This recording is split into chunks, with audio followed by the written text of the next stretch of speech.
సిద్దిపేట జిల్లా మద్దూరు ధూల్మిట్ట మండలాలలో వరుస దొంగతనాలకు పాల్పడుతున్న దొంగలను మద్దూరు పోలీసులు శనివారం అదుపులోకి తీసుకున్నారు.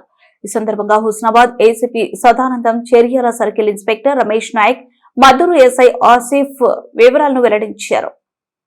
దొంగలను పట్టుకోవడంలో ప్రతిభ కనపర్చిన Cheriyal circle inspector Ramesh Naik, Maddur SI Asif, Maddur constable Ravi, Anil, P Nagaraju, గణేష్లను సిద్దిపేట కమిషనర్ రష్మి పెరుమాల్ అభినందించారు. దాని విషయంలో మద్దూరు ఎస్ఐ ఆధ్వర్యంలో చేయాల సిఐ గారి పర్యవేక్షణలో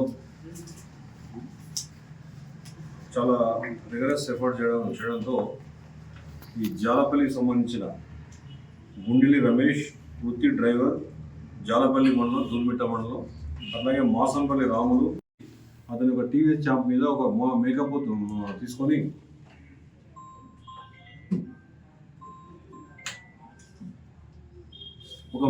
తీసుకొని అతను వస్తుంటే అతను కూడా దారి కాసి అతన్ని కొట్టి బెదిరించి అతని దగ్గర సెల్ ఫోను, తర్వాత అమౌంట్ మేకప్ పిల్లని కూడా చేసుకోలేదండి. ఈ 4 అఫెన్స్లు వీళ్ళే ఈ నవంబర్, డిసెంబర్, జనవరి ఈ మంత్రంలో ఈ 4 ఫిబ్రవరి మంత్రంలో ఈ 4 అఫెన్స్ చేశారు. వీళ్ళ దగ్గర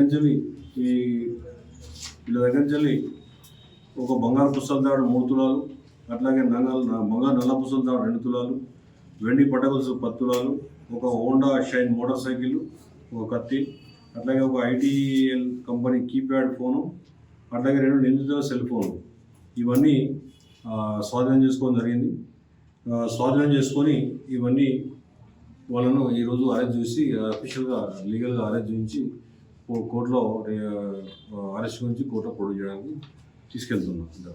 వీళ్ళు ఇద్దరు చాలా నెటోరియస్ క్రిమినల్స్ లాగా వ్యవహరించారు. చాలా అంటే ఇంతకుముందు పాత అనుభవం కూడా ఉన్నట్టుంది వీళ్ళకు.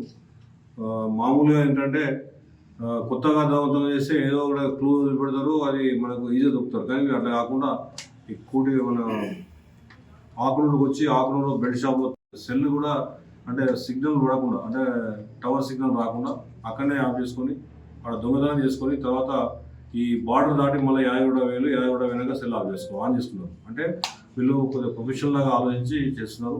వీళ్ళను చాకచక్యంగా చేయాల సిఐ గారి ఆధ్వర్యంలో మద్దూరు ఎస్ఐ అతని టీం పేర్లు అయిపోయినాయి బాబు, నాగరాజు,